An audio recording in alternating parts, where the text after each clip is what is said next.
Welcome to Flesh and Pod, a flesh and blood podcast, breaking down weekly news and notes from the tournament scene, community drama, game strategy, and more.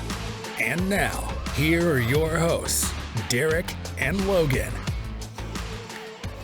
Hello, welcome to episode 188 of Flesh and Pod. My name's Logan. I am your host. With me, as always, is the freshly medicated Darick Oswald. I'm going to remember to do this time. If you're listening to us on like a podcast platform, like and subscribe to us on YouTube too, for reasons. It's kind of important, but you should do that. Just throwing that out there. Darick, you didn't do anything in Flesh and Blood, did you? Nope, not ever. Don't know why I even asked. No. I mean, it was the 4th of July weekend, and it was your wife's birthday. Yeah, and you don't have any time during the week ever. So, yeah. Although we were talking about like a couple of different things here, talking about playing some Blitz. We actually, that's the only thing we talked about. Well, yeah, because I told you when I go to events, then I definitely play Flesh and Blood. So I will be playing at Gen Con. I've already registered for some events, but was considering registering for the Blitz ProQuest as an excuse to play bad decks. Right. Because that's what I have the most fun doing when I play Blitz. Could play some Valda. That'd be fun. I said bad decks. Oh, right. Bad decks. Let me think here. Could play some Professor Teklovasin. Did that cover it? Yeah, no, that one actually, that might be legit. I think that's legit bad. But I also didn't play any Flesh and Blood, though, so I can't really talk too much. Holiday weeks, you know how it gets. I might this week, though.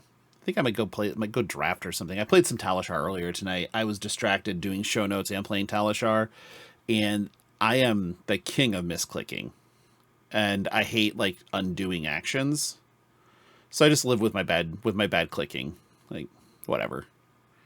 So, wasn't going great, but at the same time, I'm looking at it and going, it's like when I play golf, when I'm just like, look at my scorecard and go, yeah, if I could have just not fucking 3-putted 12 times or whatever, the score would look great. But, whatever. But there's been a lot happening this week. I mean, an actual just ton. And yeah, it was a pretty busy eventful week. Yeah, very eventful. So we'll start with the stuff that is sort of the housekeeping of the Nationals results before we start getting into the shit that people will expect us to gush over. And so Syndra and Slippy were the two decks. That's what you should have been playing eventually. They are the only two decks in the 8-win club, and no other hero was above 4. So Arachne slipped through the cracks, and Syndra were the two big winners on the week. I guess the entirety of national season. Gravy Bones, Prism, Verdance, Azalea, Dash.io, Arachne Marionette, Kano, and Acilio were the only other heroes that had multiple wins. So any hero not listed there had 0 or 1. That does cover all legal wizards. And yeah, that's fascinating to me. Like, I guess there are a lot of aggressive decks playing right now, and so the Wizards kind of do mop those up. But Prism's right there too, so it's like, that's probably why they didn't win. Like, they're not in the 4 or 5 win club. So, what do you think? What do you think of this little breakdown here? I think it makes sense largely because historically with Flesh and Blood, the decks that perform the most consistently across large numbers like this, they tend to be the ones that are proactive and ones that have a high floor. That's the best way I know how to put it, right? I don't First of all, I don't like the idea of like, if you've played other card games, there's people who are just like, oh, well, it's brain dead aggro or whatever. I've never been a fan of that because aggro is very, in my opinion, rarely brain dead. It's actually pretty punishing a lot of times if you make a mistake because you're already kind of riding a razor's edge for trying to close things out as soon as you can. Flesh and Blood is not like any other card game on the market, so just saying brain dead aggro also is not going to be the same because it's just not a linear thing, but it is, I think, for a large number of players, easier for them to say, here's my 4 card or 5 card or whatever it is, right? Here's my hand. How can I make the most of it? And they can kind of solve that puzzle.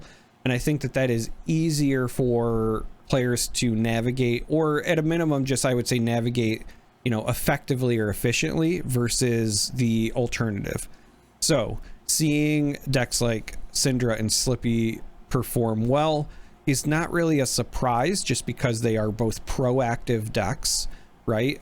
Yes, Slip Through the Cracks and any Assassin also has disruption. There is more to their game plan, but from just a strictly a value perspective, they want to still be attacking, more often than not, and they can still put up some big numbers.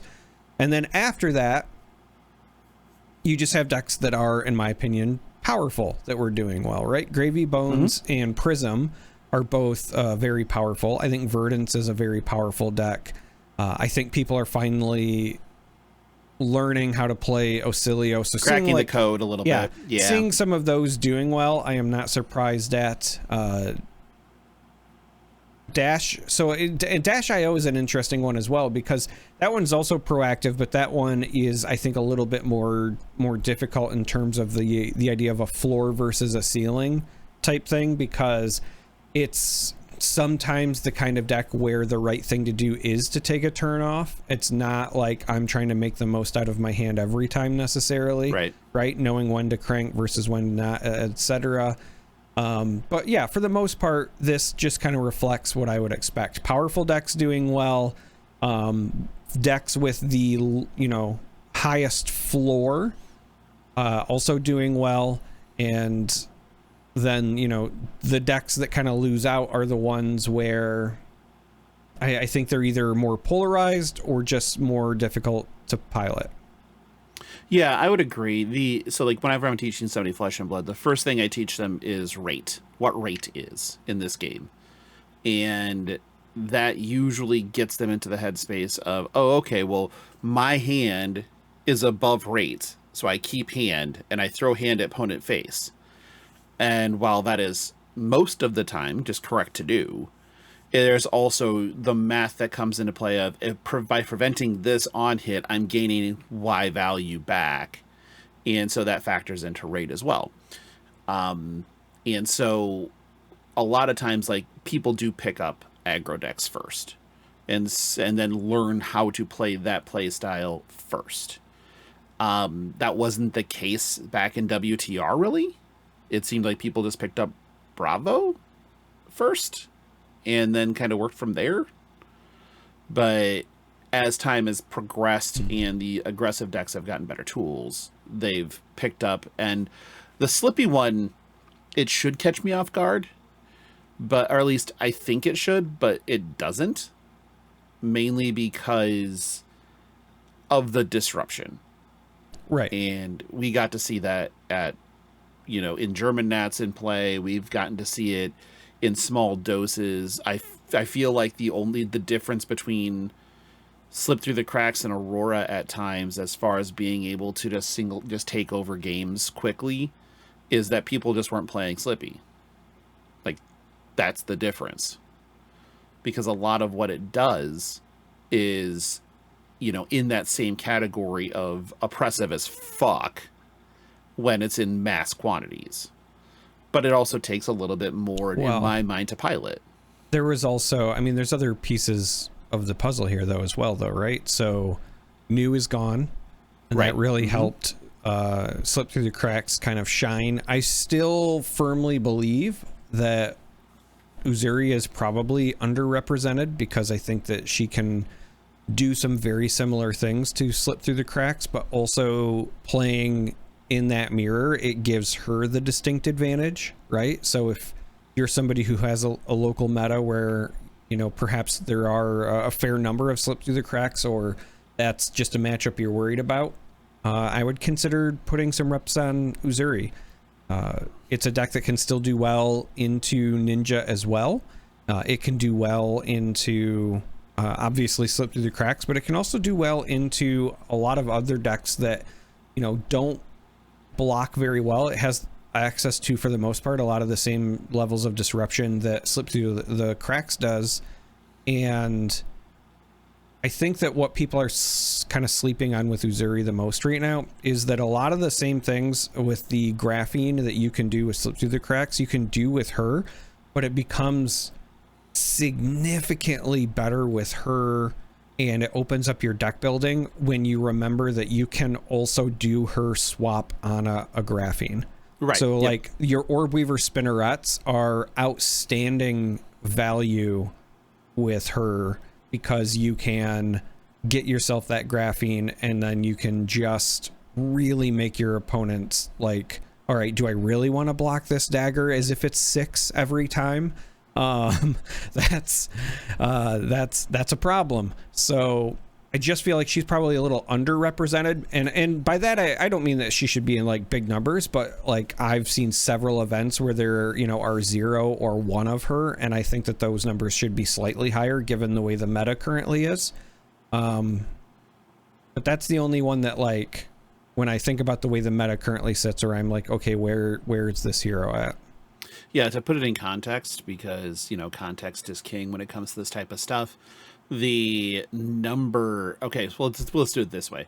There were 3,620 registered heroes total, you know, all accumulated over the course of national season. How many times was Uzuri registered? And this includes Calling Bologna and Battle Hardened Vegas. So out of that, it was like 3,000. 3,620. 620. It So includes Battle Hardened Houston too. So that's, let's see. I'm gonna go less than 1%. I'm gonna say 23 times. 5. Oh, even I was high, and that was with me like trying to lowball, right? Yeah, 5. Like I said, I think it's underrepresented, just with the current meta is the way that I would say it. Tied with Betsy in representation. Let's put it that way. So yes, I would say you are 100% correct, and is underrepresented. Yeah, that hurts. Yeah, that's rough. Basically the way this shook out was Syndra was the only hero above 10%. And the only heroes above 5 were Verdance, Gravy Bones, Prism, Azalea, and Florian, who did not have multiple wins. Like, Florian did not have multiple wins.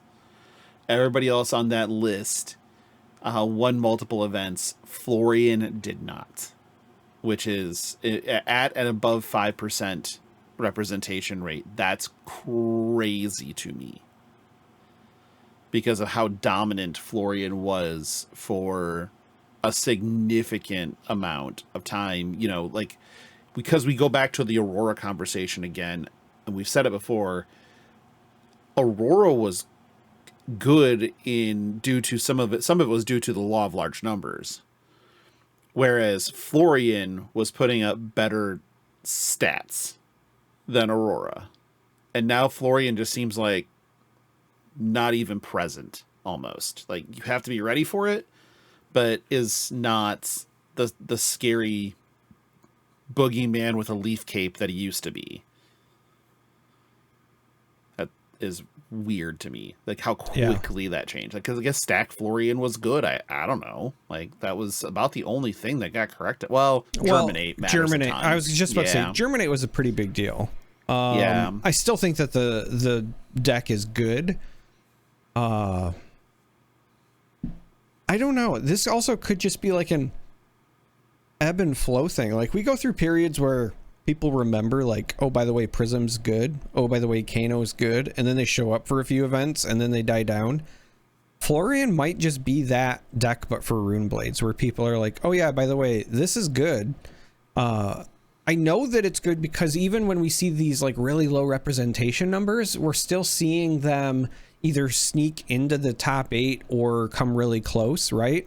So you might have like 100-person event or something, and there might be like 5 Florians in the room, but one of them will still top 8. You know what I mean? So I know that the deck power is still there, even before it took, home a couple of big events or started performing well. I was saying then I felt like it was underrepresented. And so this might just be one of those cases where the deck power is there and it just kind of shows up and people forget about Dre. Yeah, that could definitely be part of it too. I just think that we're getting to a spot where we're sleeping on what was the best deck in the format not that long ago. Mm-hmm. And that weirds me out a little bit. I mean, it happened with Briar too at one point, but this one feels, because Briar got hit hard when Briar got hit, and twice really. And this isn't, to me, it didn't seem like that bad of a hit, but maybe I'm wrong. Maybe it was just way more impactful than I thought. And okay, I'm willing to accept that. Also, all classic constructed legal heroes were registered during that season at least once. And that includes 1 Valda Seismic Impact, 1 Olympia, and 2 Arachne Huntsmen. And Charmer, I'd like to think that you had a direct impact on Huntsman being registered twice. I would like to think so as well. I do. I said it before, I do still think that it's probably the wrong time to be considering him. Florian and Verdance just still scare me. That's ultimately what it comes down to. But if we're going to continue to kind of see them fall in popularity, I know the deck power level is there, but if they are not being representative a bunch and you can dodge that matchup, then maybe it is fine. Yeah, maybe. I mean, I'll say this, it's a deck that I feel totally comfortable playing, 3 copies of Gravekeeping in, because it does what it wants to do, and then it has a couple of flex spots that I always kind of switch around depending on what the meta is. And I do think that right now, for the not Earth heroes, being able to play Gravekeeping is a bit of a bonus. Sure. Helps you in your potential mirrors because you can take away stuff that they want to codex. Helps you obviously with the Gravy Bone stuff and a few other matchups. And then when you combine the fact that you can also codex it yourself, right? Whether that means you can pitch a blue to a dagger and then use your 1 floating one, but then codex and then do it that way, or off of a tunic, whatever the case may be. You always get the activation. It's not a non-hit. Like, I don't know. I think that there's some hope there, but 2 Huntsmen and 5 Uzuri, both of those feel low. I mean, there were like 181 Slippies. Yeah, and that makes sense. Sure. Okay. Our last LL check. Dash. Inventor Extraordinaire. Good night. Thank you for playing. Half of Arcane Rising is now retired, outstripping the amount of retirements so far from Welcome to Wraith, which is 0, by the way. And taking with her is taking to the grave with her. She will have her Teklo plasma pistol as well. So all of those pistol puffin lists that are out there are now crying into their whatever the fuck they're gonna do now. I don't fucking know. It's a bird. What the shit is it doing with a gun in the first place? But yeah. And funny enough, we could have had a 75% retirement rate for Arcane Rising, but Azalea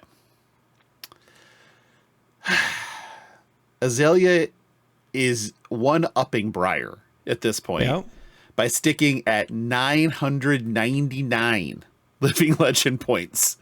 The next time Azalea wins literally anything that is above an armory, she gone. So I just have to say that I love this for her. I know, right? If there was a hero that I deserves wanted this to stop at $9.99, it's her. If you are somebody who just recently got into playing this game, I need you to step back in time with Logan and I and imagine a time where Azalea, they called it the cult of Azalea. There were a bunch of diehard Azalea players led just by Az, waiting for this hero to, I'm not saying be good. I want to be very clear. Win anything. There was gain an actual a living legend there point. was an actual community wide bounty where a number of different creators put things toward a pool so that the first person to get any living legend points on Azalea got a wealth of additional prizes. So she sat at 0 for actual years. So if there's anyone who deserves this last little bit, I think it's her. Oh yeah. To put this in context, like Azalea sat at 0 living legend points for years. And again, putting this into perfect context for you, on the living legend scoreboard right now, Betsy Skin in the game has points. Olympia prized fighter has points. These are both dramatically worse than Azalea, but Azalea was such a meme for so long, until Outsiders, until Codex of Frailty, that she just sat at 0 forever. And to have her hit 999, and God, I hope she stays there for like, until Worlds, if that's possible. I would love that to be the case. Her to go, and then her to win Worlds, like go out, on, mommy going out on top. That would be absolutely perfect. Also love to see that Kano is now at above 800. So maybe coming soon, we can be freed of Kano's menace. If I remember correctly, so Worlds would give Kano 150. So a Worlds win or would not get him there, but it would get him real close. Like a Worlds plus a Battle Harden, he's done. Or Pro Tour plus Battle Harden, he's done. So, and we have both of those coming up. We have Singapore, and then obviously Worlds in November. Several callings. Maybe we can get rid of Kano this year. I'm kind of excited about that. Because Kano's on that 1.5x multiplier too. We can just get rid of Arcane Rising. Yeah. And still that set will not drop in like collectability and price at all. Because 1, it has Command and Conquer in it. And 2, it's like the lowest print run set, I think, total. So people just don't have it. Let me see if I can actually find that. Because there's print run information that exists for some of this stuff. It's in here somewhere. I'll look for all of this later. But yeah, it is. It's fascinating that we could just get rid of all of Arcane Rising before we retire a single hero from Welcome to Wraith. Sure. Why not? I mean, that's just kind of the way of things, right? Like, what the fuck are we even thinking about here? Oh, and to the YouTube commenter that said, oh God, I gotta go look it up now. I think they said I swore like a first grader. I gotta double check this one. It was one of my favorite comments we've ever gotten on a video. Hold on here. Let me pull this up really quick. The hairy one curses like a 5th grader is one of my single favorite comments I've ever received. So thank you very much. I fucking do curse like a 5th grader. You are absolutely correct. I just want to make sure that I acknowledge the comment and also approve. And that's a weird way to say you acknowledge your tribal chief. Not my tribal chief. Nope, that one's not my tribal chief. But okay. Just check. Not my tribal chief. But Kiki, I think Kiki might be my tribal chief. I'm not 100% on this yet, but they seem like they'd be like, I would acknowledge Kiki. Like, they deserve to be acknowledged. So the now we have all this to talk about. I don't know where I want to start with this, because we've talked a lot about how Flesh and Blood is wrestling coded. It's been something we've discussed ad nauseum for years at this point. Mm-hmm. And then they go and they literally make a fucking wrestling set. Just lean straight in. So we have Super Slam, which is hilarious because it's just Super Brawl plus SummerSlam. For anybody that wants the deep cuts. Or it's also, if you've ever listened to the John Cena prank call thing, it's actually because they were trying to stay away from like proprietary stuff. For that, they say Super Slam. Yep. It's quite funny, but we're back in the deathmatch arena, which is, fine, whatever. I hopefully this kind of acts as the next introductory set, because Heavy Hitters was sort of that way, where it dialed back some of the mechanics, made things a little bit simpler to onboard people into the game a little bit easier. Hopefully we're doing that again. We're just attacking and blocking. I do love me some attacking and blocking. I don't think that's going to be the case. I get the feeling that's not going to be the case, because we've got 4 new heroes at minimum. Again, the last time we got surprised with Scurv, so we can't say that there's just 4 heroes, but at minimum we have 4 new heroes. There are 2 revered heroes. They're fucking faces. And we have 2 reviled heroes. They're heels. Like, I get it. It's faces and heels. Mm-hmm.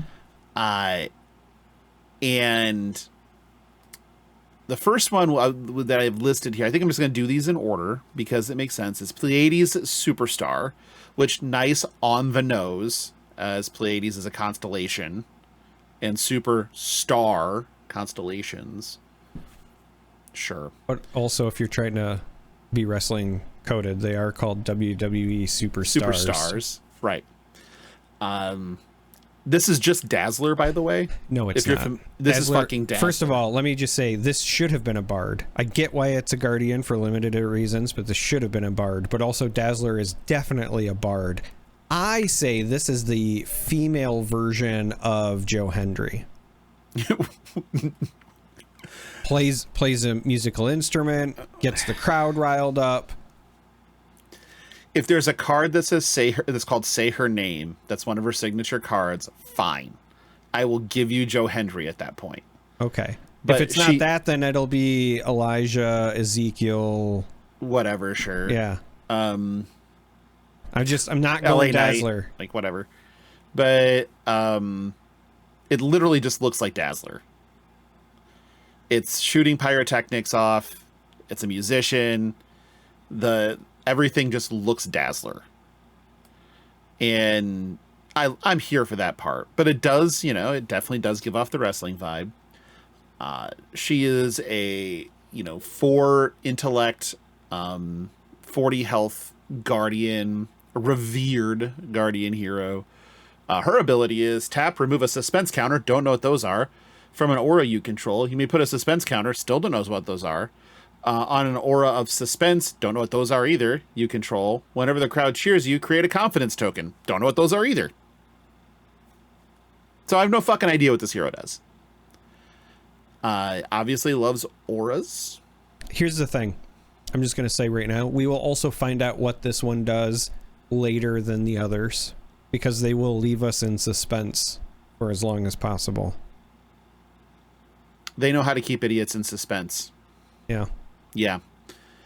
I would love to know what any of this shit is. It is an instant tap ability, so we're still tapping shit.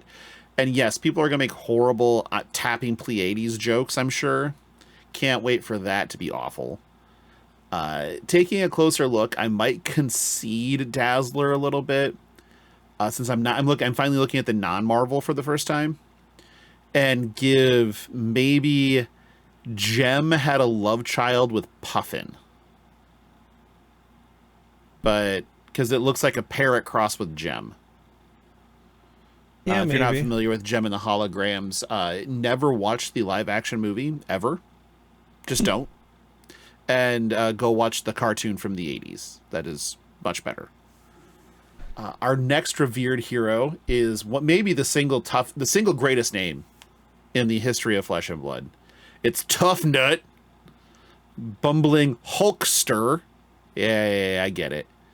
Which is funny that they went Hulkster here, because when I see the art, he doesn't look horribly racist. I don't know.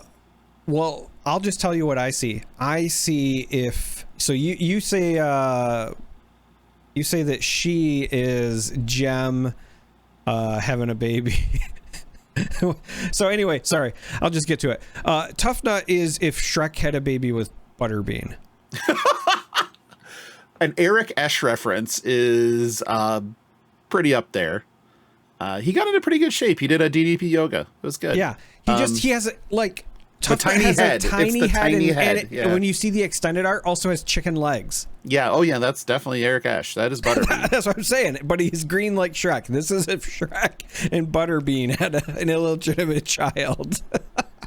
And he has the weakness of every good big man in the history of wrestling, which is you take them out at their knees. He also has the weakness of Butterbean in that he only has 3 intellect. He's IP permanently. He is IP permanently. So yes, 340 on this hero. This one has an instant tap ability as well. Pitch the top card of your deck. That's already pretty fucking interesting. Mm-hmm. If it has 6 or more power, the crowd cheers you, which is an ability on some of the cards. Whenever the crowd cheers you, create a toughness token. People have already pointed out that this is just Rock.deck, which again, we're back to wrestling coded again. Rock and Hogan being a very important match. Yeah. Because a lot of people are like, oh, I can just play 60 blue block 3s. So here's the thing. It is a thing that you can do. I personally, this is an interesting exercise in why rate matters, but also doesn't matter. Because I think people are going to try that, and then they're still going to, lose some games and realize the problem with that. Yeah, people just don't attack you. Well, or even if they do attack you, once your equipment is gone, you're either going down cards or you're just death by 1,000 paper cuts to breakpoints, right? Mm-hmm. And the worst part is yes, they can swing for the theoretical 7 every turn with Rock, but if they are also outputting 4 cards worth every time, there's a chance because of deck build and whatever where they're still going to outpace you, right? Let's just take a look at the current meta. When you and I were casting German Nats, during the first 3 rounds of Swiss, we made the comment of, if you're not threatening at least 20 once in the game, because we saw 29s and 30s and whatever, 33, then you were doing something wrong. And so it's cool that you can block 9 and send 7. Technically that is above rate every turn, but you never have a damage spike in that scenario. No. So if somebody throws 20 twice, even with your full block 3 or whatever, you're already down 22 at that point. And even if they go no blocks, that's 22 to the 14 they did, they're outpacing you, right? And they will get you. The worst part about Tough Nut is that when you get to a scenario where your life is low, you're also at a disadvantage because you can only ever commit 3 cards to blocking. You will be far more susceptible to issues when you're low. I know that the math on this is enticing, but I think that Tough Nut is very much going to be one of those heroes that has these neat things in theory, but in practice don't work. I actually think that Tough Nut is going to still actually be a very aggressive build when people do figure it out, because I've been thinking about this a lot lately.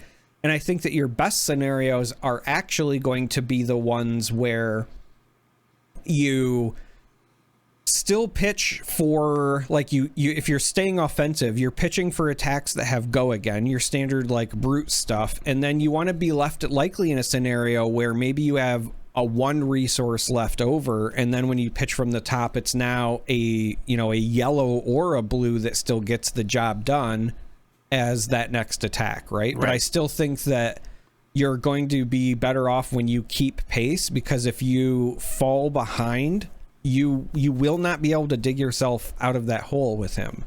But don't get me wrong, I'm excited, like everyone, that Rock is finally going to be playable. Right. Well, without jumping through an insane number of hoops. Right. And I think that that's really cool. I like Rock. I think Rock is fun. We still don't know what toughness token does. I'm sure it increases block values, is my guess. But the interesting part about this is going to be the deck building puzzle. I think that is going to be Tough Nuts' thing, because even talking to other people, it's like, oh, you just play Tunic, and because that way you can play a number of yellows if you want to, and if you pitch a yellow, you Tunic and you take care of it. Or and then you're going the other way here as well, where if you're playing Fate for Scenes or Eye of Ophidia or whatever, where you're also Clash block cards. Yep, Clash block cards. But I just meant like things where you can also like pre-filter, so that you also know you have whatever you want, right? It's the old Azalea trick, right? So I do think that there will be a puzzle. I think it will get solved, but I do personally just think that the solution is not 60 blue block 3s in Rock. No. But those are your face heroes.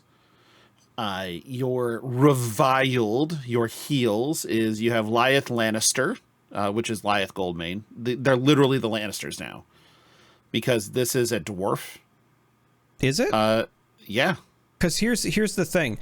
I'm still not convinced. Hear me out, okay? I am not convinced that this is not just somebody crouching, and it's actually the same person that is in the Victor art, but with longer hair and different armor, and that the difference between the two is that Victor is the horse and that Lyeth is the lion in this art. The fact that we've had animals in both, I hope they keep this up, and that this is like a long-running conspiracy where every time we get a new Goldmane, there's also an animal in the art, and then we have to decide, is it though? Yeah. I get that. So, Lyeth Goldmane, Vile Savant, reviled Guardian Hero, 5 intellect, 40 health. Greg, cue up the supercut, buddy, because last time that we had, I believe, Josh on the show, or 2 times ago, we discussed what would it take to have a 5 intellect hero. 5 intellect hero. And I'm pretty sure we mentioned having values on cards. Weird. Yeah. Anyway, so 5 intellect, 40 health. The base attack and defense of cards you control are halved, rounded up. The example is 5 becomes 3. Instant, 2 red disc and tap.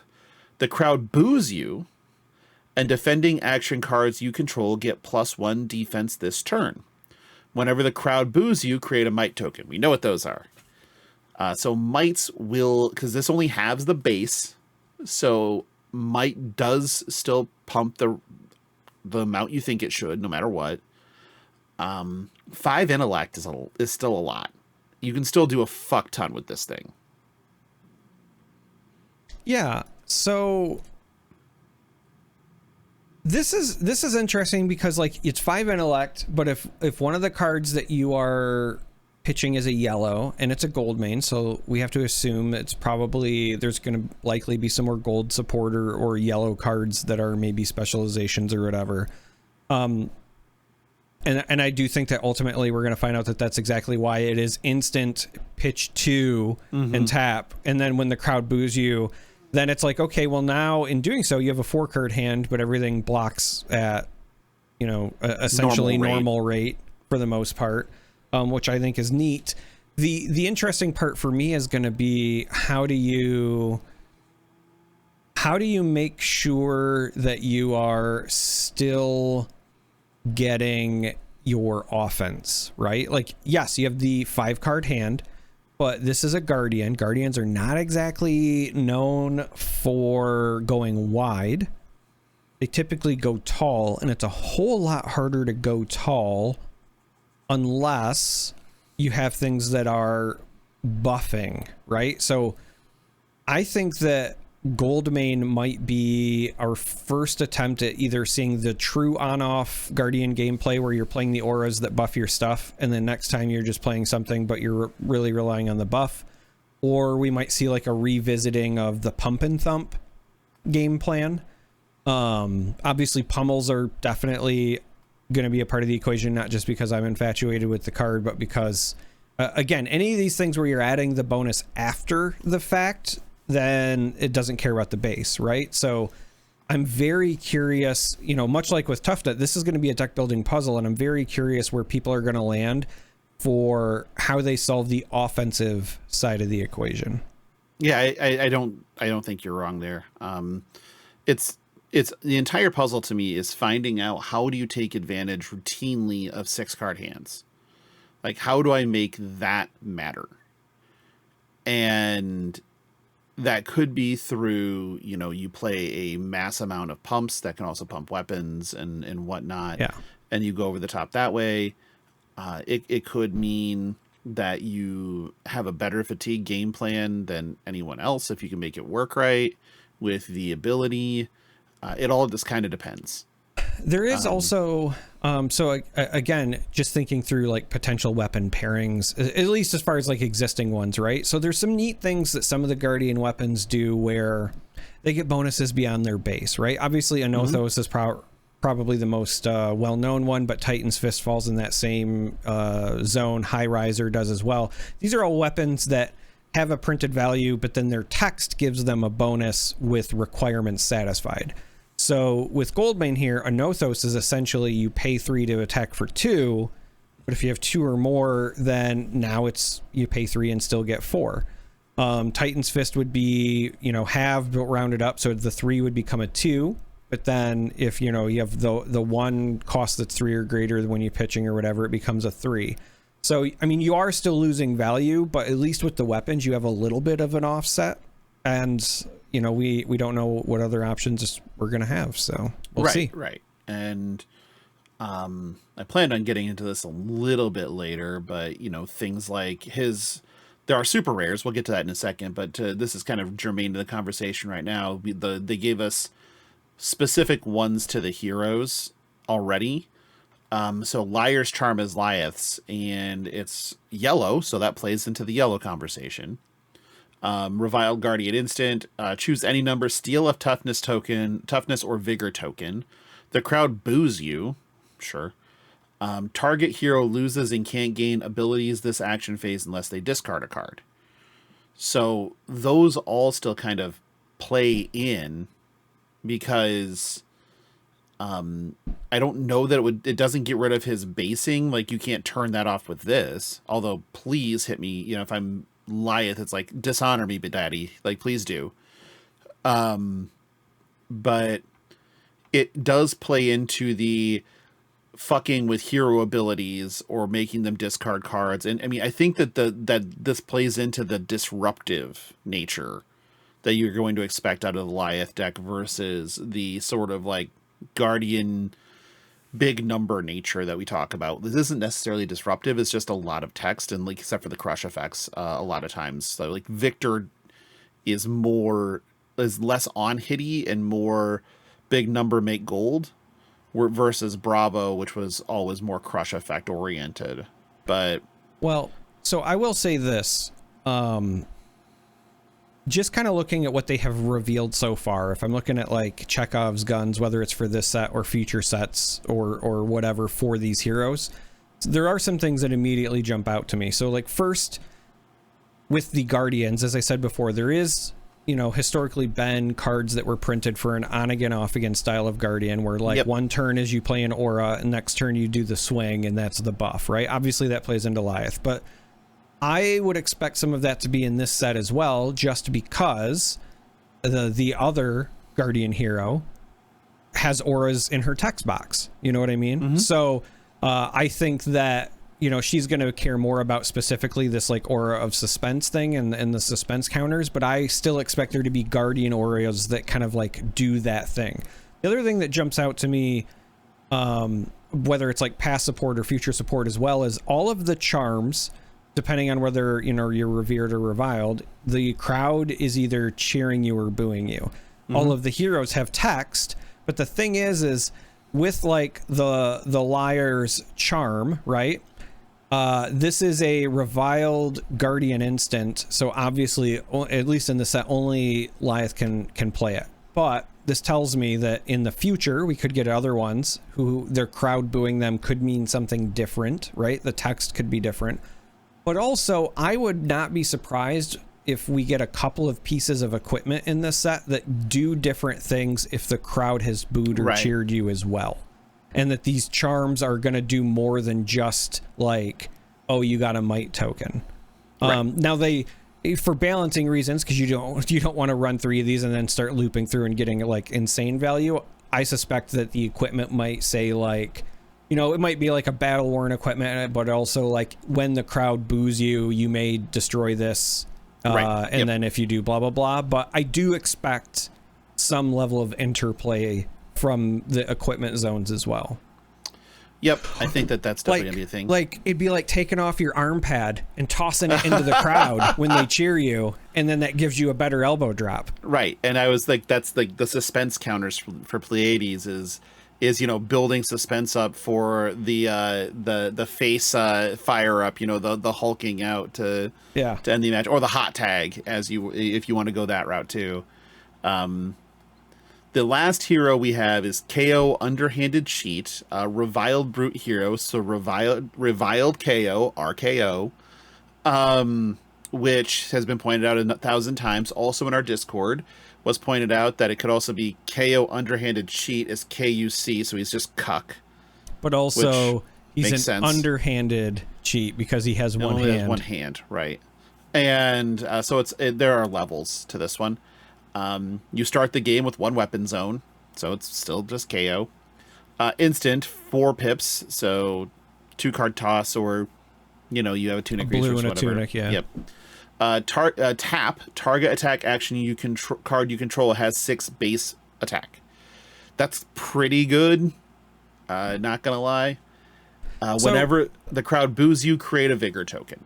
So does this mean that you can take something that has like 1 attack and then pop a prism attack with it because it's instant speed? So I believe I know that it didn't used to work that way because it was like when you assigned it, the thing would immediately close. But with the changes that they just made to the rules, was that also setting up this interaction, I wonder? It might be. We'd have to ask Josh, which we will. Yeah, which we will when the time comes. But that was something that stood out to me because I know they just changed the way that interaction, the timing of that was. And I wonder if this now allows you to do this. But I just love the idea of this card because it takes attacks that are normally kind of an afterthought and it makes me really want to play them, right? So the Meeps jumped out to me, Vipox jumped out to me, all these things where it's like, you know, kind of a cool on hit, but there's no way it was ever hitting, and now you can just send it and stare at your opponent. Oh yeah. And that's absolutely true. Or things, even if you're playing this in sort of an aggressive shell and you send a Ravenous Rabble, I mean, it only gets pumped by 1 over the top of what it was, but it's still 1.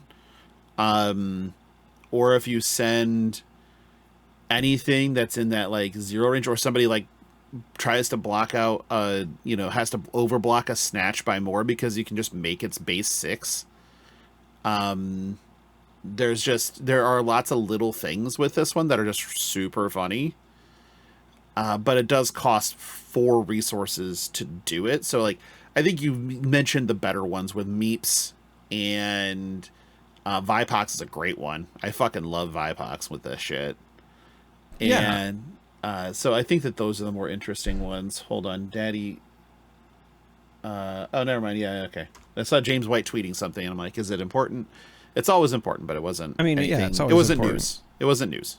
It wasn't, like breaking news important, but so no, I just, again, so like I was trying to go through some of the stuff where I was like, all right, what are the things that like have a low value but would be pretty sick if you could get them to hit, right? So Vipox, Mischievous Meeps, both of those jump to mind. There's also Pursuit of Knowledge. Yes, it's only +2, but like being able to pitch 2 blue to make it become a 6 and then pummel it to have it go up to 10, like, is a pretty. That's a clean 2 blue pitch for it. It's a clean 2 blue pitch for something that as annoying as I'll get up when you're trying to play like the resource game. What was there was one other one. Oh, the other one that was like in my mind because he's a brute was Rouse the Ancients. Because it has a base of 0. That's true. It becomes 6. So then it becomes 13. Yeah, that's true. That's a lot. Yeah. Tenacity was another one. Tenacity is pretty good. Yeah, all those are actually really good. Yeah, it also is. What's the other neat thing that it does in general, when I was thinking about it, is it can make a lot of your blues just a lot better late game. Like when you get to the point where you're down to the nitty gritty and maybe you've, been through most of your offense and you're stuck with like, oh, I just got this like, blue block 3 that had a 2 attack value or whatever on it. Well, suddenly that's not so bad. No, it's fine. It's fine. Yeah. Seems good. They also, so I guess it's super rare. So for those of you who didn't start, who started playing after what would be Crucible was the last set with super rares. There used to be an extra rarity called super rare, which just became, they just moved that to just be majestic, right? So it used to be you got like in a box, like 2 or 3 majestics in a box, and then 5-ish super rares, 5 or 6 super rares. And that was the box. So things like, what are some of the notable super rares? I think Remembrance was a super rare. Yes, that one was a super rare. Bonehead Barrier was a super rare. I know there's Dorinthia Specialization. Showtime is a super rare. Yeah, I was gonna say I know there was a Guardian one. Showtime and Cranial Crush, I believe, are both super rares. Then I'm trying to think of what the Dorinthia's Specialization. I think 2 of them were. One of them was the bad one though that nobody plays. And then what were Katsu's? One was what, like Hurricane Kick or something like that? Hurricane Kick might have been one of them. Because Blackout Kick is like, a rare, so I think it's Hurricane Kick. Right. It has to be. And maybe it was Torrent of Tempo, maybe? That doesn't sound right. No. Was it part of the Mugenshi thing? Like, wasn't one a super one of them was a majestic? So Mugenshi release has to be a super rare, and Lord of Wind is a majestic. Yeah, okay. That has to be right. I guess I can just search super rare. But that's cheating. It is, but I'm going to cheat now. You're right. Hurricane Technique was a super rare. Oh, Technique. Sorry, I knew it was Hurricane something. I was right on Cranial Crush. Crazy Brew was. Which, by the way, still wrestling coded because yes, very much stand so. back. There's a hurricane coming. There's a hurricane coming. Yep. Remembrance was, I had that one right. Like the entire list was Become the Argnite, Bonehead Barrier, Chains of Eminence, Cranial Crush, Crazy Brew, Endless Arrow, Forged for War, Forked Lightning, Hurricane Technique, Induction Chamber, Iron Song Determination, Last Ditch Effort, Lesson in Lava, Max Velocity, Mugenshi Release. You had that one. Ninth Blade. Knock the Death Whistle, Pounding Gale. That's the one I was thinking of. Pursuit of Knowledge, already talked about. Rapid Fire, Reckless Swing, Remembrance, had that one. Route. Rusted Relic, of all things. Sand Sketch Plans, which used to be a thing. Showtime, which I had. Singing Steel Blade is one I couldn't remember the name of. Spark of Genius, Tome of Aetherwind, and Tome of the Arknight. Those are the list of super rares prior to this set. So yes, those are very much so a thing, and they are coming back. So just kind of said like just for this set, it seemed like that there will be 40 of them total, which is a ton of super rares. It's like 10 for each hero. I I don't know that they had the production sheet on here gives me the details for breakdown as far as pack breakdown goes. It is, yeah, I don't see it. They do say that they are doing several key reprints in the expansion slot. And then your expansion slot is 1 in 6 boosters. So basically going up to 4 per box, or right, staying at 4 per box, I should say. They moved the expansion slot to the front of the pack because there's only one of them, because there are no weapons at basic rarity in this set. It is designed to be, fight with your fists. What if there's a steel chair? You see, that's where I'm going with this. I think, or a kendo stick. We may have kendo sticks, which are like talishars, so they break after a number of uses, attacking for 1. We could have steel chairs, where that makes the crowd boo you. We could have tables that break. We can go hard into the temporary weapons. Yep. Or improvised weapons. And then if there are things where you have to do X, Y, or Z to make sure that the crowd doesn't boo you or you don't get caught or whatever, that your cheating is, if using the steel chair, if you swing it and you have to roll a D6, and on a 5+, the steel chair doesn't get taken away from you because it's an illegal weapon. You could do stuff like that. Maybe I can't wait for that shit, because I think that that'll be great. So, and they are putting cold foils and legendaries back in the actual booster packs for this one. So the front card of the booster pack is either a basic card, so one of the heroes, an expansion slot card, a legendary, a Marvel, or a cold foil. I think that that's probably a good idea. And then same story as before, those can't be included in limited. You don't get to play the first card out of the pack in limited. And they said that the expansion slot has 31 cards in it. For cards and talents outside of those featured in the set. So that's a ton when you get down to it. Like, that's an absolute monstrous amount. So I'm thinking we're going to see some of the more egregiously needed this, like, Warmongers will get reprinted in this, is my guess. You'll probably also see like an E-Strike reprint, a CNC reprint, whatever else is in the how the fuck is this so expensive category that probably isn't Shelter of the Storm or From the Storm. But you never know. They could have predicted that they needed to reprint Shelter, or we're going to need to reprint Shelter, and so it'll be in there too.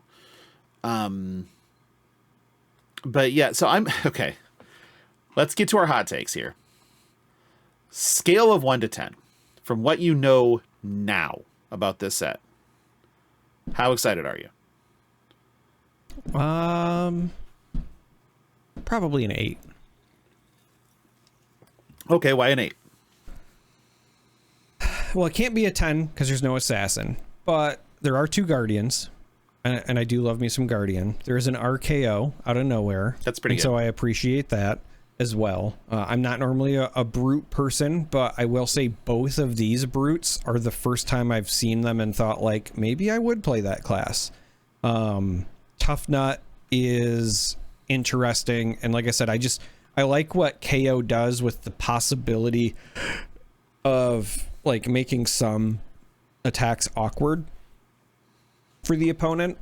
So yeah, I think just what I've seen so far, I'm excited. Guardian stuff, the brute stuff looks fun.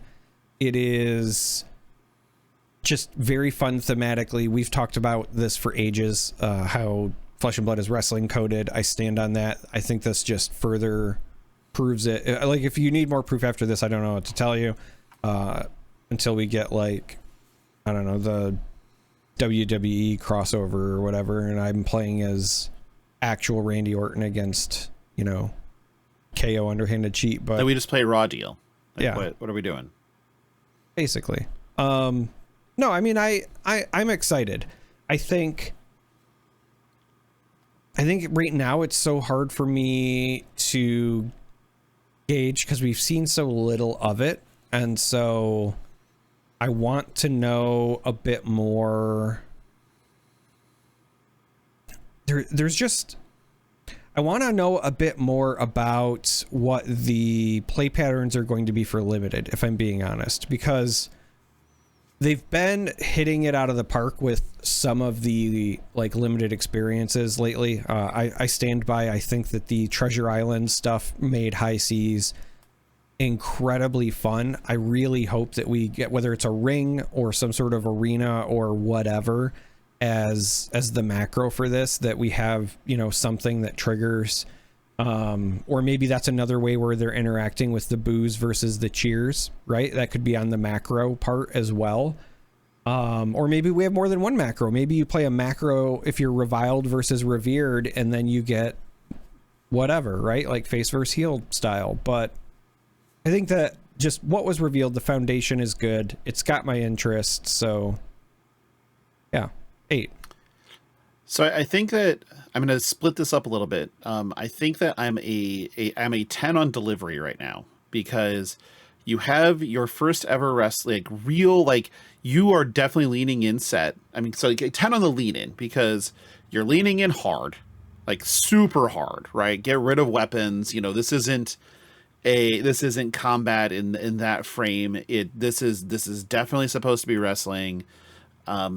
You have heels and faces. You put your world premiere in fucking Montreal, like the screw job, like that's just coded hard.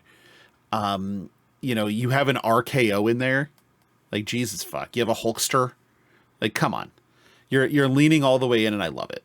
I think that that's great. As far as the set itself, it's probably a 6 right now, mainly because these aren't classes I play. And while I think they're interesting to a degree, it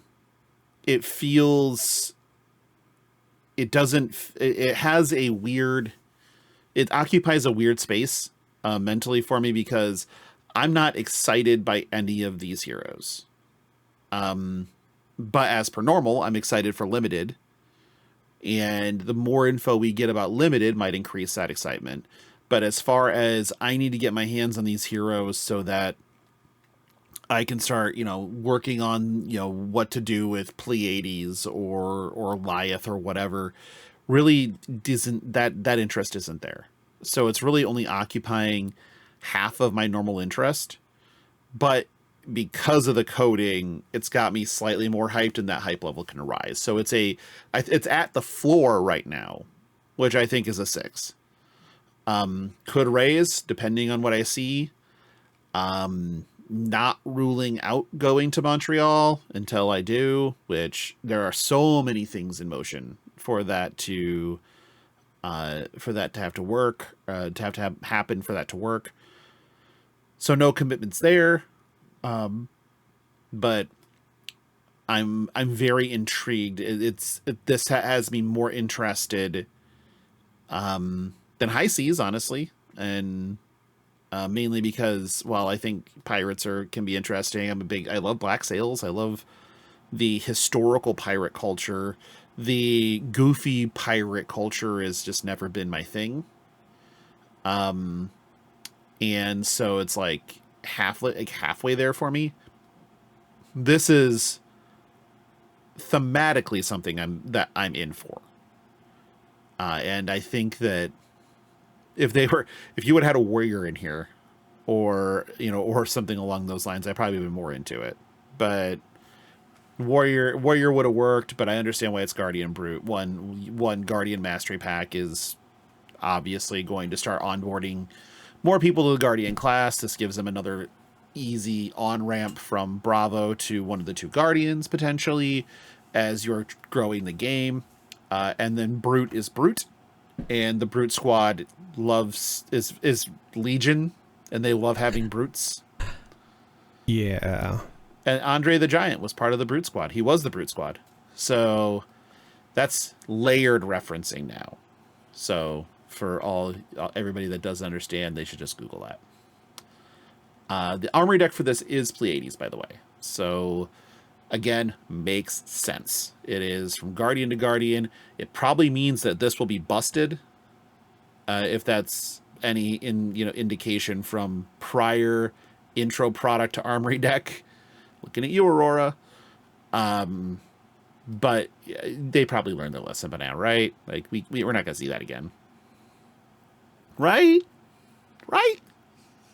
No good. No good. We'll see. All right. Fair enough. You ready for some listener questions? You ready to do that up? I guess we did get all of the Ira Armory deck as well.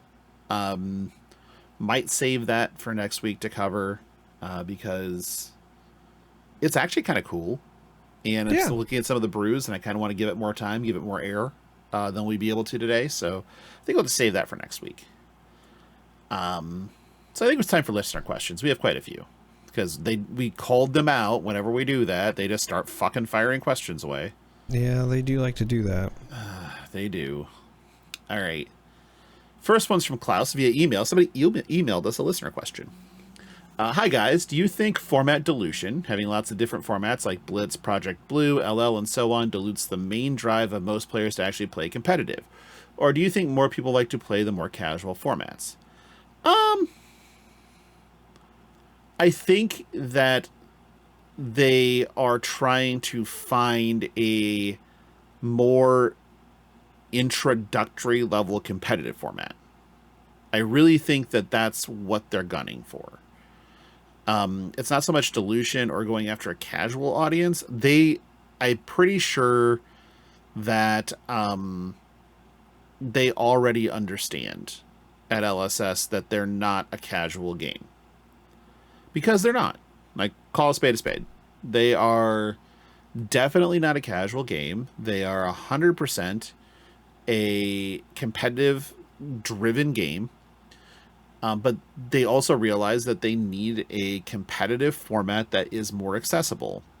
And I think that's what Project Blue is. LL, as a format, as a competitive format, is there to keep heroes relevant that are no longer in legal and classic constructed, so that people don't feel like that their cards are now just sitting around and useless. And honestly, LL is probably the hardest format that they're ever going to do, because balancing Living Legend is a fucking nightmare. But they've committed to try, so hats off to them for that. But I don't think they want people to play them. I think they obviously have casual product now, especially with Smash Palace coming out. But I think that's even still an on-ramp to play competitively in reality, because it's not PvE. It is just multiplayer, and you're still trying to beat up on people. And it's supposed to be because, 1 in 4 people in a Smash Palace pod goes, you know what, this game's pretty fun. I wonder what it is like competitively. And then you're able to kind of gateway drug them into playing Flesh and Blood competitively, and then working through the rest of the formats. So I don't think that we're diluting the drive at all. I think we're just trying to filter more people into the competitive sphere. Yeah, I think that that's the case for now. I do still think that I firmly believe they want a version of this game to exist for a casual crowd. I just don't think that they have landed on what that vision is yet. I think part of it is that they just haven't been satisfied with the product. One of the things that I think about a lot when I think about the running jokes, right? Like, we're going to get PvE whenever. Maybe I don't know, right? Like, that's the running joke, is we'll get PvE around the same time we get GTA 6 if you want to crossbreed memes. But I think part of the reason that we just haven't got it is probably because the folks who make this game, James in particular, they just have a high standard for quality. And before Flesh and Blood was released, it was in development for, what was it, like 7 years? It was a ridiculous amount of time when you consider that it was, an indie project. I know a lot of, mass market card games that exist that were in development for like a year and a half, 2 years before they just went to print with it. So I suspect that both for casual formats, whether that is, changes to Ultimate Pit Fight, whether that is the PvE mode that we all assume we'll get at some point, or something else entirely, I just think that they don't have a version they're happy with yet. I think long term they will find something. Like if we're being honest, the comparisons to Magic are always there. It took Magic a long time before like casual formats really took off. I know that's really hard to imagine now, but sanctioned casual formats, like, be clear, because kitchen table Magic existed from the beginning. Well, sure, but that was because no game like that had ever really existed before, right. So that was kind of the only way. But I just mean, I'll say this, from like, and not even sanctioned, I guess I'll put it this way, because not even sanctioned events, but when I'm saying like casual events that would still draw interest outside of a kitchen table format, right? So, because it was really like, the early aughts when Commander finally started to like what I would describe as like take mass root. And it wasn't even still Commander then. It was 5-color at the time, and it wasn't Commander. Right, that's what I'm saying. It was EDH, and like if you went to an event or whatever, you might see people around that time that started bringing an EDH deck to like play if they scrubbed out or whatever, and blah blah blah. But that still wasn't even like events. That was just like when you started noticing it at events, is what I'm saying. I would actually say it's Two-Headed Giant would be the first thing that was co-opted. Well, yeah. So there's Two-Headed Giant, but even then that was, my problem is I just remember early Two-Headed Giant still wasn't really a casual format. People just played whatever their deck was as a Two-Headed Giant thing. I guess that must have been regional. Here it was still sharks. It was not sharking here. There were no fun, like even with the shared pool and all the rules, like nobody built a quote unquote Two-Headed Giant deck. If you played it here, people were just playing whatever their meta deck was side by side. That's like the number of times I played Two-Headed Giant and the person that I was teamed with was playing like mono red burn or whatever. It's just like sure, I guess. So, but yeah, I get it. Moving on, the next one's from Helmut. Hey, you guys, Logan, that is me, have hinted on multiple occasions that you'd be scared of an Earth Brute. But at this point in time, most of the Brute and Earth cards don't synergize well together. For example, CMH and Wild Ride. Bloodrush Bellows and most Earth cards, except for Yellow and Red Autumn's Touch. What exactly are you scared of in this scenario? Okay. So back in the day of this being a thing, was when Crown of Seeds was legal in formats. So the fear was always going to be you could just dig with Crown of Seeds to find the thing you needed at the time you needed it to then ramp to what you wanted. So the scary turns would be like Bloodrush Bellows into resource to crown away your arsenal, to draw an Earth card, to pitch for CMH. And so now you're blood rushing with a CMH behind it, and snowballing damage. That was always kind of the, oh God, oh fuck, oh God. Because Brutes on hits have always been death. That's just been Brutes on hit forever. And by increasing their damage output and then having it carry over turns, like think if Bloodrush Bellows carried for 2 turns. That's the type of shit we're looking at. That's what CMH does. And Channel Mount Heroic does not give a fuck if your attack is an Earth attack or a Brute attack or anything. It's just every attack action card that gets pumped. It doesn't give a shit. So when you take some of these Brute cards that are super high rated and then tack on another 3 power, making them virtually impossible, or another 5 power with a Blood Rush turn, and then again factor in Scab Skins and the number of attacks, the fact they're undercosted for their damage output, and then whatever godforsaken ability you would staple to a Brute, that would just be dumb as shit, I'm sure. you end up in a terrible spot. It's actually kind of worse now because the windups would also be, you know, the ability to make agility tokens at will to kind of give yourself go again for those setup turns or cast bones or anything else. Like you have this weird ability to generate outside synergies with your earth cards. And so that's always been my concern, is that you're already above rates on damage with Brute. The only saving grace is there's no on hit. So if you can weather the giant damage bursts, you'll usually win. But when you take that and you make those damage bursts even bigger and carry over multiple turns, now I'm scared shitless. Like that just seems like a bad idea to me. Also, back when we first started saying this, like part of the meme, and Logan's kind of hit most of it, but like part of the meme is just that, you know, if Brute's on hit is always just like you're dead, it's just more damage. When Earth debuted, what we saw for its kind of identity amongst the three elements was just it makes things bigger, right? So like if you look at like Weave Ice, like it gave a plus, but then if something was fused, it got Dominate. And then you had Weave Lightning, but the Weave Earth one was just like instead of +3, it was +4. It was just bigger. Like Earthlore Surge just made an attack huge. The Entwines, right? The Entwine Earth Fuse was it just gets bigger. And so like the running joke was like, okay, what if we took a bunch of stuff and they just get bigger, and that's the entire theme and entire identity of a class, period. And so that, I mean, that was really just like where the joke started from. Crown of Seeds also definitely fed into it for sure. But a lot of it was really just on the back of like, okay, what if we made, you know, the class that their entire thing is like I swing like 2 or 3 times a turn and it's huge, but we made it huger. Right. But bigger. And so that became part of it. And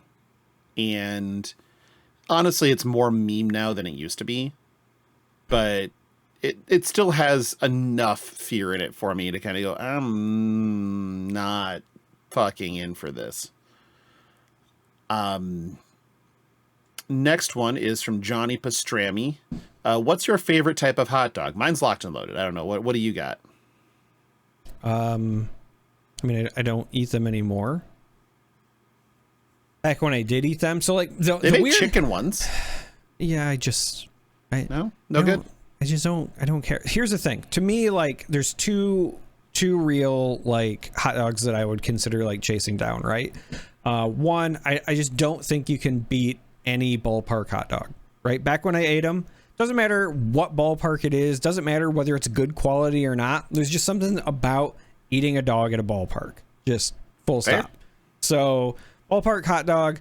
But when I was in the 7th grade, I had a friend who he was a vegetarian. His parents were Hindu, and I was over at his house, and they made, it was basically like tofu hot dogs, vegan hot dogs. Yeah. But they like came out of a can, and whatever they were soaked in was delightful. Like when they were preparing it, when it was served, like 7th grade version of me thought like I was about to eat the most disgusting thing ever. And then I was sent to the Shadow Realm instead. And I've been chasing that high ever since. I don't know what it is. I have since lost touch. So if you're listening, Nietzsche, Trevelyan Nietzsche Nunda Tabor, hello. Contact me and tell me what those hot dogs were, because I want them. I don't care how you're doing in life. I don't care how your family is. Fuck off. I want these hot dogs. Tell me what hot dogs your parents served me in the 7th grade. It might have been Soylent Green. You don't know. Onion bursts are made out of people. Mine is always the Chicago dog. It will always be the Chicago dog. The Chicago dog is an all beef frank on a poppy seed bun with a pickle spear, relish, onion, mustard, celery, salt, and sport peppers. It is heartburn multiplied on a bun, and nothing could be better. A Chicago dog is so wonderful.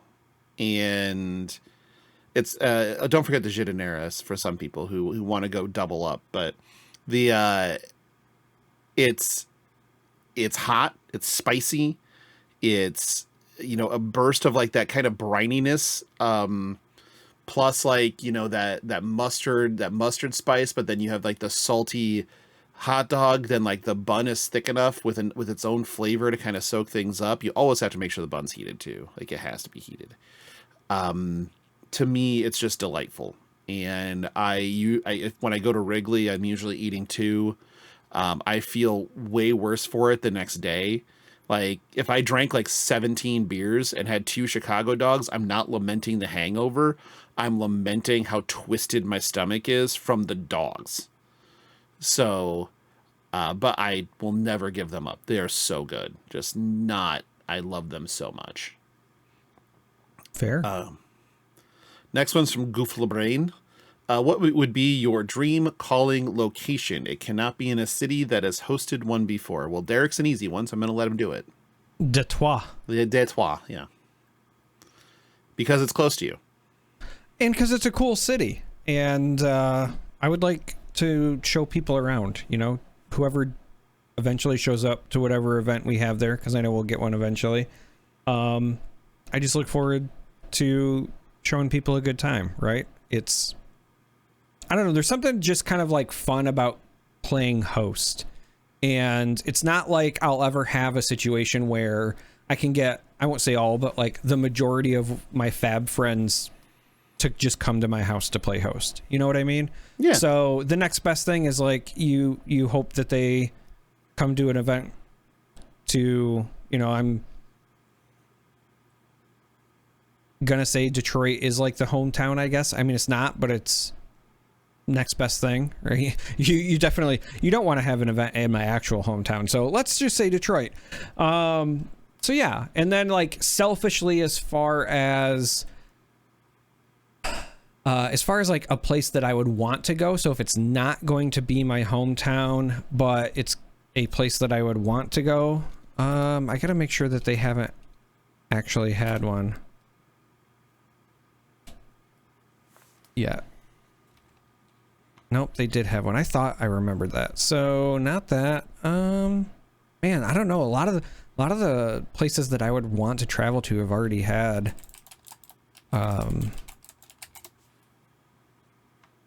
callings, really. Yeah, I have 2 that I think are right off the bat. The first one is the selfish one, which is Omaha. I don't think Des Moines has the infrastructure for it. I would love to play host and show people around Des Moines. I just don't think it's a good location for it, like personally. We just don't have places that make sense. Omaha, on the other hand, does. And Omaha is kind of an underrated place. I mean, its only real knock is that it's in Nebraska, technically. Which, Nebraska? But Omaha's a pretty cool town. And gets a lot of shit. There are casinos, there are underrated food spots, there are good breweries, there is a good downtown, there is a good convention center. It's not that bad to fly into. It's really easy to get around. Like Omaha to me like makes sense and is close to me, so that'd be 1. 2 would be New Orleans. I would love a New Orleans calling. Mainly because I could go for a week and, you know, do the calling on the first weekend and then just be on Bourbon Street for the next 5 days. It'd be very similar to Vegas in that way.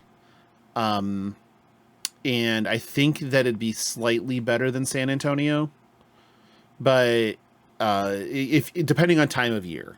But honestly, I really, really enjoy the city of New Orleans. As long as you are staying in one of the 2 places, it can get a little sketchy as you wander off. Elaine has some really good kidnapping stories because it's Elaine, and the city itself and like the convention areas and then into Bourbon Street and the French Quarter, I think are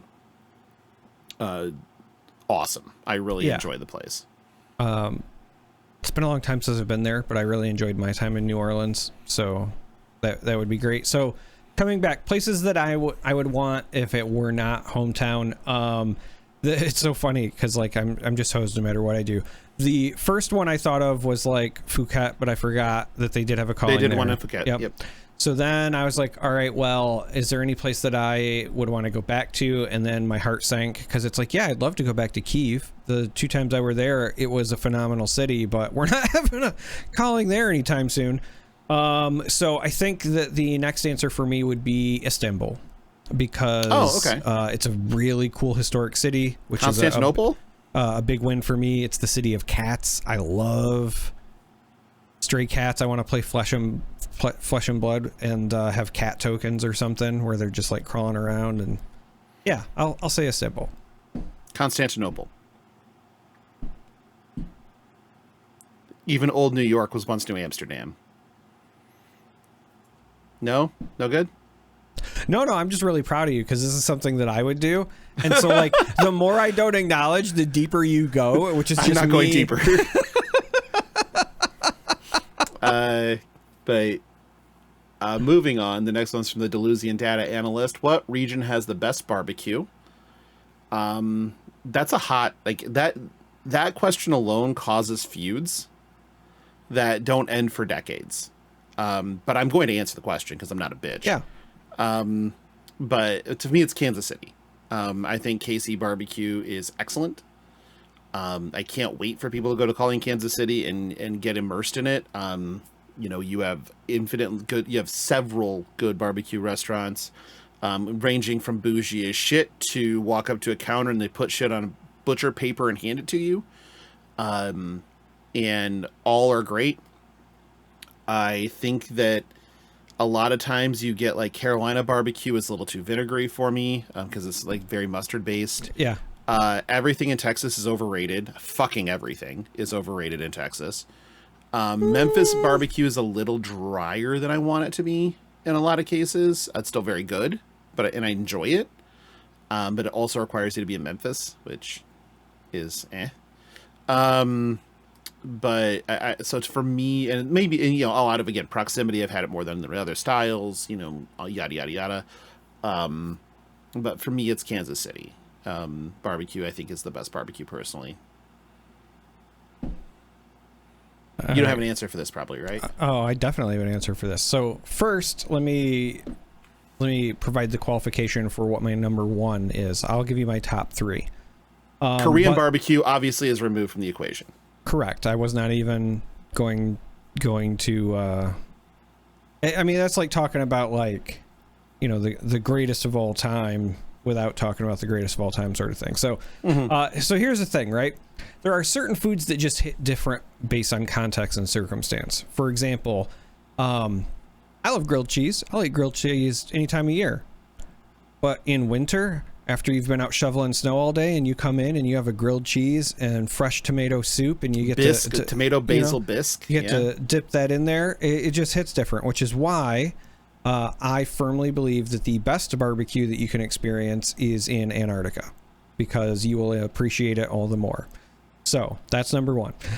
Number 2 is Hawaiian barbecue, specifically. Again, don't eat it anymore, but when I would eat like Hawaiian pulled pork, especially like if you made like Hawaiian pulled pork sliders on their buns and throw some cheese out, oh man, that was my go-to. So like Hawaiian barbecue stuff is for me the best. And it's funny because you said Carolina, but that you didn't like it because it's tangy. That's my number 3, or my after Hawaiian, because I like the tangy, right? I like that kind of like mustard, sweet and tangy bite that it has. So it's just a little too vinegary is usually what I find.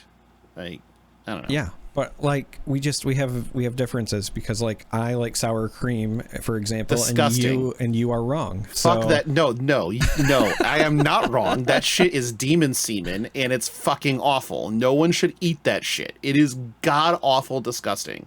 The smell of it makes me retch. All right, well, it's so bad. If you don't enjoy a good demon semen, that's on you. You could go jerk. Greg and I will canoodle all we want. You could go jerk off 6 random guys into a shot glass, right? Yeah. And then fill another one with sour cream and put them both in front of me and say 10 grand to shoot one of these. I'm shooting the semen. 10 times out of 10. Random people. Doesn't even matter who they are. That's your loss, but... No, that's my gain. I gained $10,000 and didn't have to down fucking sour cream. Shit's disgusting. Follow-up question. With the new set, should I panic buy brute cards now or wait for more information? Never panic buy. Stupid idea. Don't do it. I would also just say wait for more information, because what I've seen from the two of these, I don't think that much of the current stuff fits until we know more info. I'm sure that there will be certain staples that scab skins or scab skins, right? Well, but actually that was the one I was going to talk about. So I am sure there are certain staples that you will end up running, but Tough Nut only having a 3-card hand, I don't think he's going to go super wide. I think it'll be like one attack with Go Again, swing with Rock.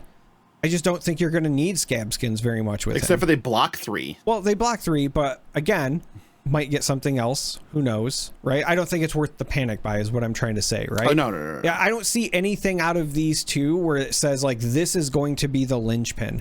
And the KO is kind of there for me as well, because, again, if you're ever planning on paying 4 to make an attack action become a 6 base, well, then you're probably not going super wide with him either.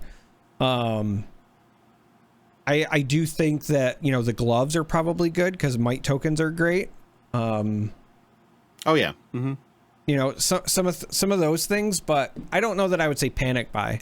The good news is brute stuff has been pretty affordable for a while. So if it's something you even think you're interested in, you know, use your judgment. But if it's something that you would feel comfortable paying, then I would say pick them up. But don't do it because you fear you're missing out. Don't do it because of FOMO. Do it because you're genuinely interested and you're going to want to end up playing it anyway. Yep. 100% correct. Next one's from Pox Honest. So did we get confirmation that Victor is the horse? You know, Darick made a compelling argument earlier. I don't know, man. Like that's, that might be confirmation in and of itself. I do hope that every gold main just facially looks the same. So it could be, you know, the same person with a different haircut, or maybe one's with a beard, but still looks the same, but there's an animal in each different one. That's all I want. Just keep it going. The Lionth does look like the Tobey Maguire and Spider-Man 3 version of Victor. So he looks like he's got the symbiote and he's gonna like disco dance down the street with a very, very shitty Coward Swoop emo haircut. Yeah.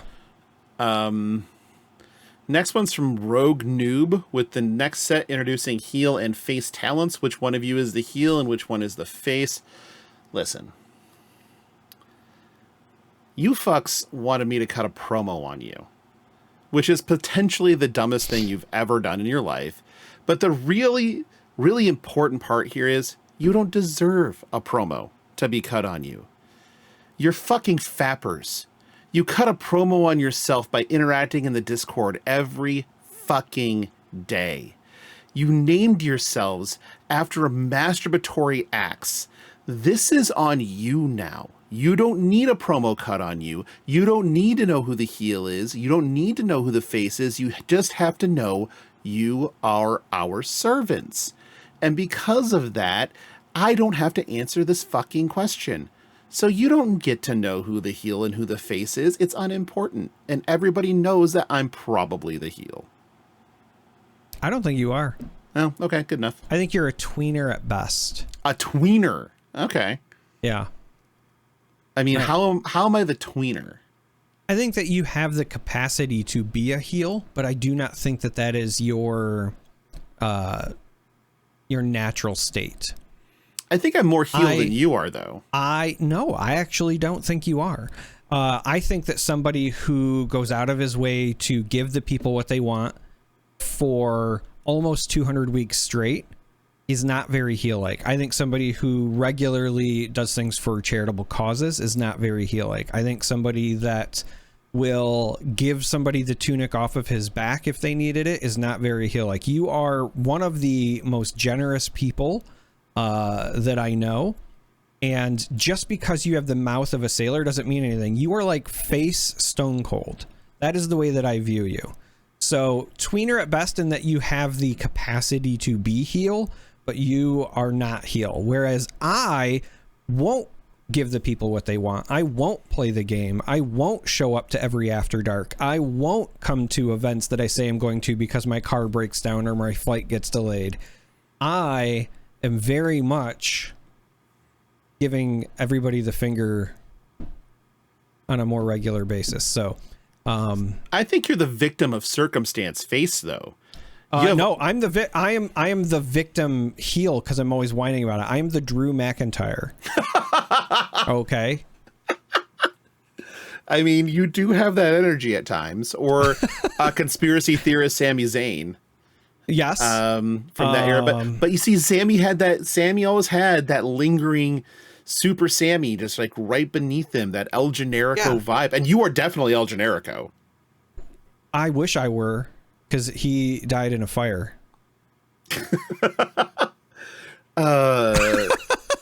You're more El Generico than you are El Grande Americano.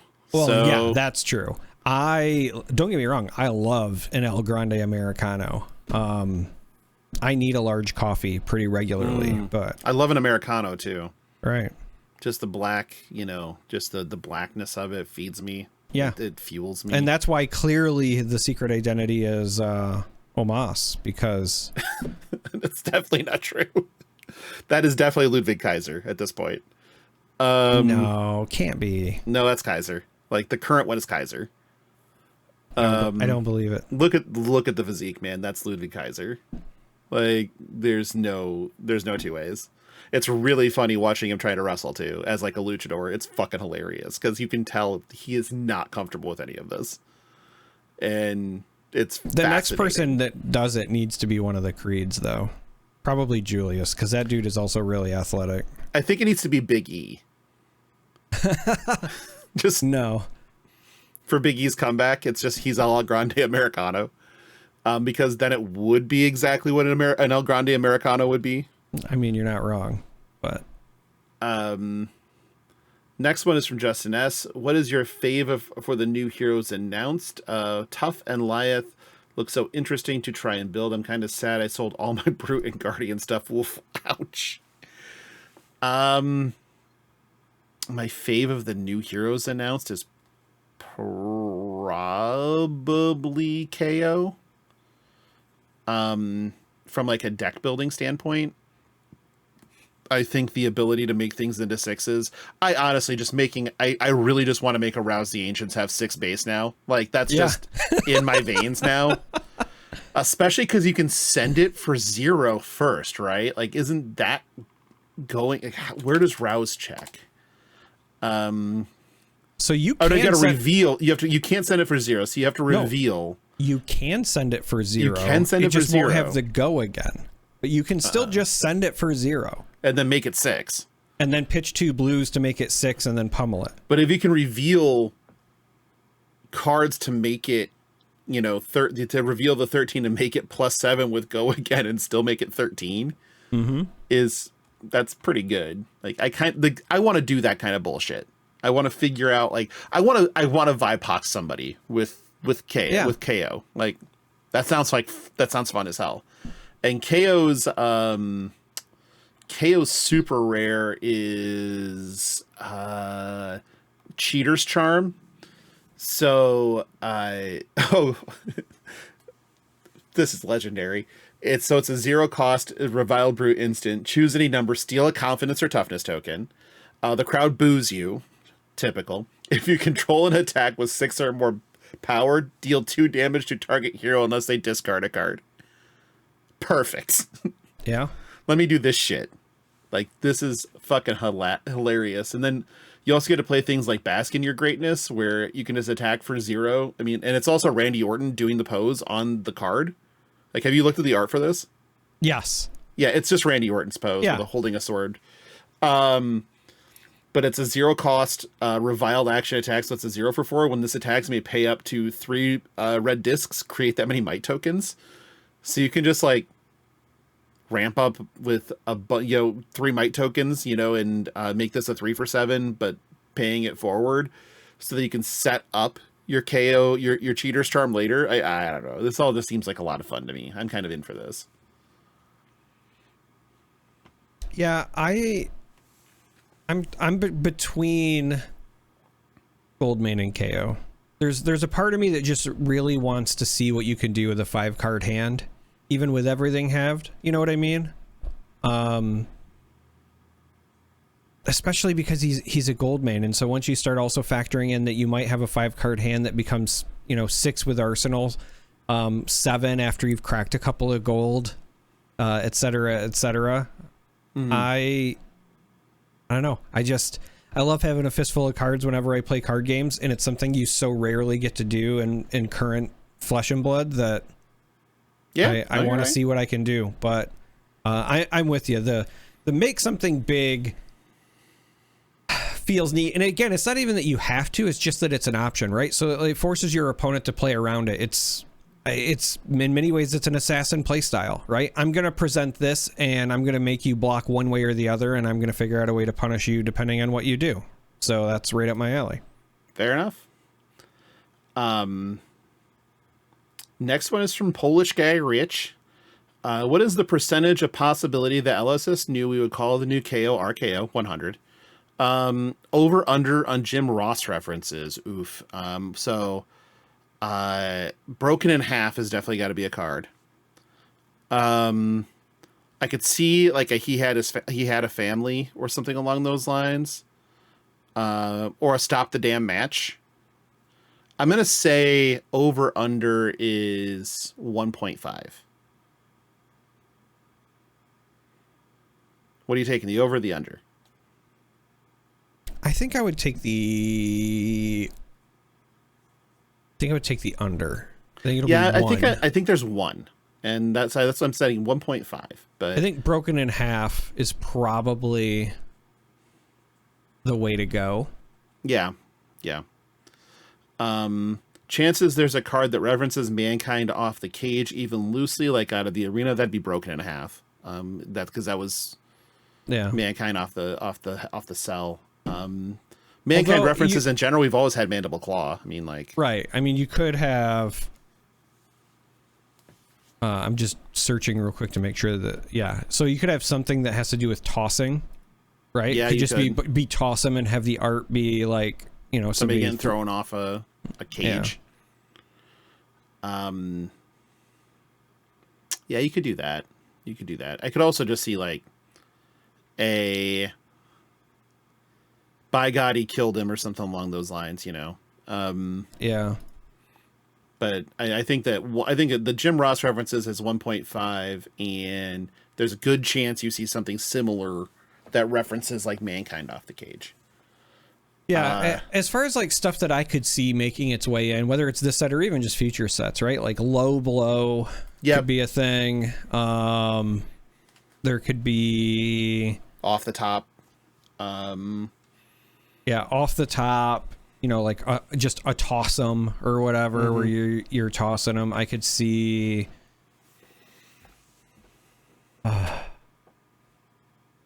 Some sort of like lariat. Mist to the eyes. A lariat, clothesline, or we already have a clothesline, right? Did we not? Maybe we don't. Maybe we do. Oof. God damn it, now I have to search this. I didn't want to. But I thought maybe we could get. I know that there's not going to be like weapons or whatever. No clothesline in the set, but at some point, I expect that we will get a spear. Yeah, we'll definitely get a spear. Next one's from Greg. Super slam speculation, stealing, modifying idea that Falute proposed in the Buds Discord. Boxing glove style weapons that are destroyed after a number of activations, like Talishar, and they're called the Prodigal Gloves. Thoughts? Nope, that's Kendo Stick. Anything about wrestling? Kendo Stick. They get Kendo Sticks and they start beating the shit and they break in half and they're like limp noodles and they don't do anything. So that'd be attack for 1 like 3 times, Kendo Stick broken. Or, I mean, if they don't want to call it a Kendo Stick, the other thing that crossed my mind, because you just think about all the different ones that have existed throughout wrestling, whether it's guitars or other gimmicks, but they could just literally call it like foreign object. Yeah, sure. That works too.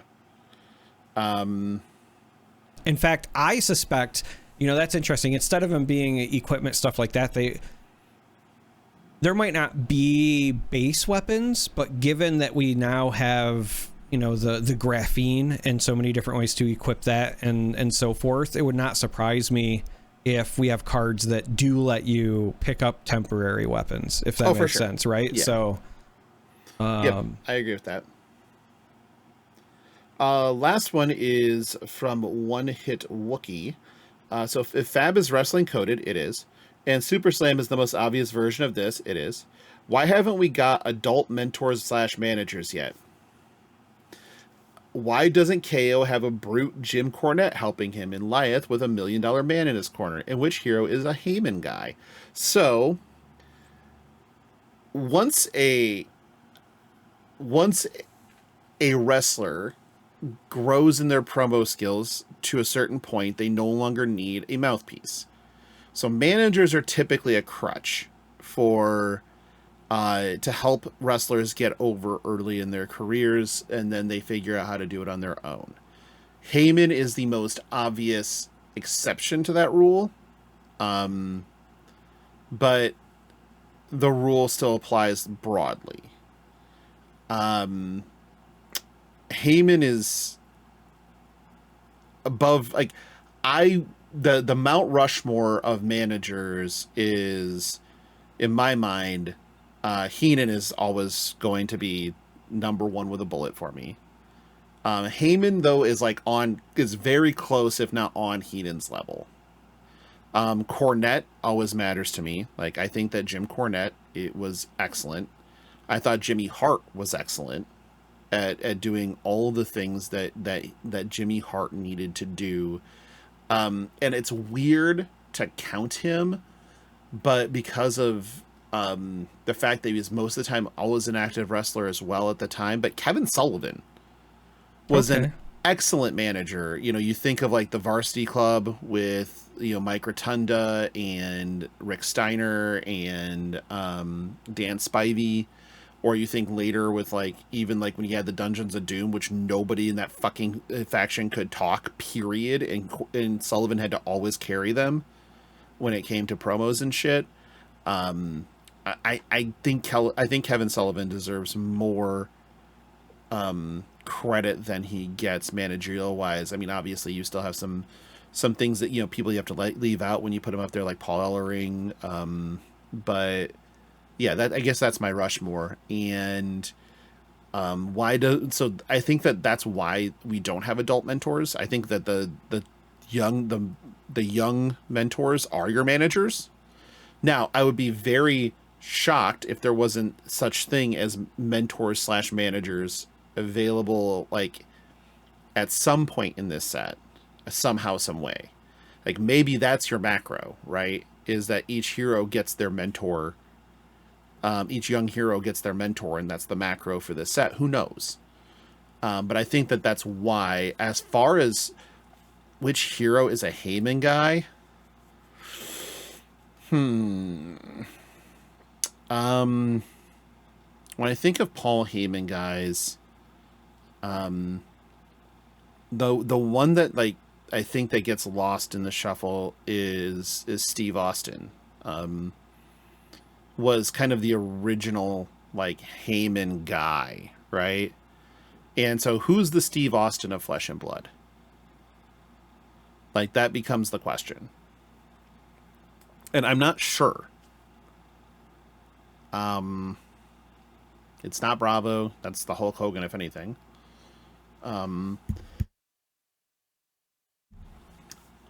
Who's kind of that in that mold of... Yeah, maybe it's actually Kasai. Maybe Kasai is actually the Paul Heyman guy. Yeah, maybe. First of all, I think Genus is the $1 million man. Let me just say that. Oh yeah, no, yeah. I think that's 100% true. I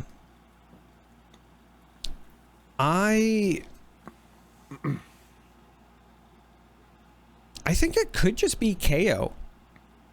Yeah, I think. I mean, he's a Lesnar-ish.